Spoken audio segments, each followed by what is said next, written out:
Hello, this is part two of the piecewise function session. So after we perform with the piecewise function for triangular wave, we will now go to the piecewise function for square wave, and we will demonstrate and simulate in Desmos and multisim. Again, for our intended learning outcomes is at the end of the session, you should be able to construct and interpret piecewise defined triangular and square waveforms and accurately represent them using Desmos for mathematical visualization and multisim for electronic simulation.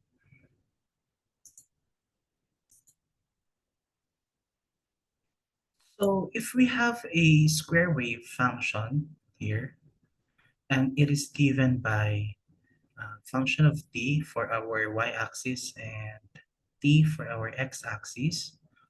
To get the piecewise function for the given square wave waveform, let us recall again the point slope form of a line.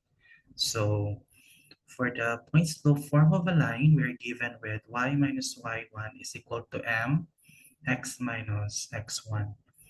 And also m is equal to the slope, which is y2 minus y1, x2 minus x1. However, for square wave, since puro siya line, horizontal line, so wala siyang slope yung line natin.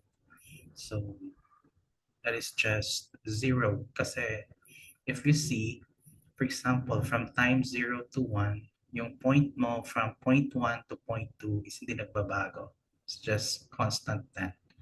So since obviously wala naman siyang slope kasi naka-horizontal line, that's a zero. So kung zero ang slope mo for square wave, for every line segment, no, sa bawat line segment, therefore, ang equation mo na lang is y is equal to y1. So for time 0 to 1, ito, 0 to 1.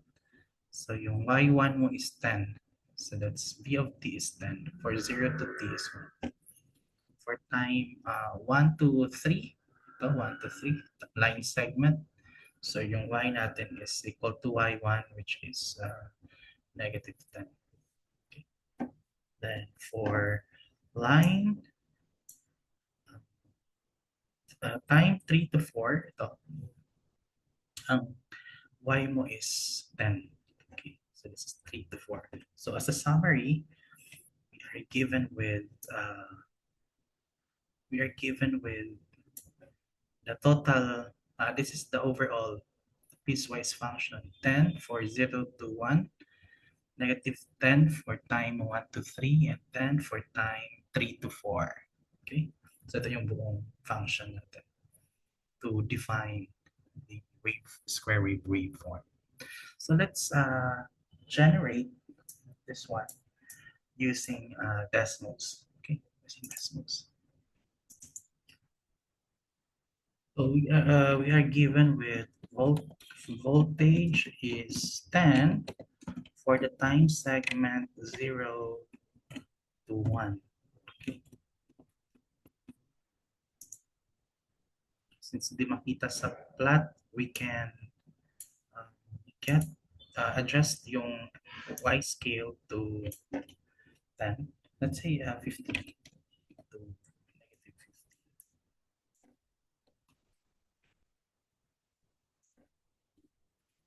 Then the y-axis is from 5 to negative. Okay, so we have this one is our line segment 10 from 0 to 1. Next is time at time 1 to 3, that's negative 10. 1 to 3. Ito yung line segment na yun. Notice na wala tayong line pababa because that Desmos can't plot that type of line yung pa-connect dito, but just the amplitude. Also, the time for 3 to 4 is positive 10. It's the time from 3 to 4. So ito yung line segments natin to define yung square wave function natin. Okay, in Desmos. Next, let's go to multi-sim.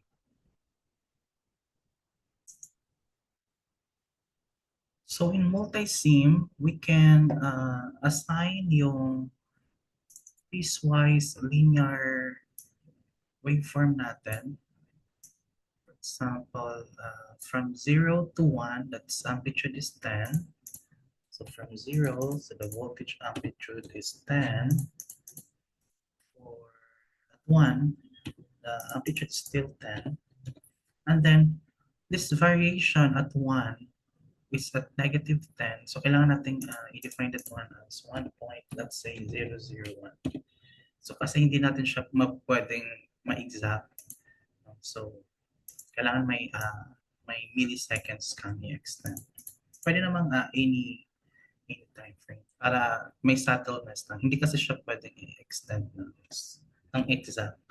So 10, negative 10, then to 3, so that's exact to negative 10, then going up from 3, so kailangan natin extend ng 0, 1, move it to positive 10, then 4, 2. And then we can also extend this one if gusto nating i-dagdagan pa yung cycles niya. Kung dagdagan natin, iulitin natin yung waveform. So for this example, hanggang 4 seconds. Okay, and then click OK. Then we will go to transient. Naka 0 to 4 naman siya, then we can run. Hindi siya sa interactive, no? Kasi pag interactive, means to say this is from the oscilloscope. We can see na matagal yung simulation niya. Hindi niya makita yung from 0 to 4 seconds. Kasi transient yung response. So, to solve that one, instead of going to interactive, we can go to transient. Then from yung time and stuff. Then the output, specify na nasa voltage naman pa rin siya. Then run. So ito yung waveform natin compared to this one. We can adjust no, yung form from 10 to negative 10, then positive 10. So yung 3.001 na mga time, hindi siya kita yung 1.001. Like yung dito.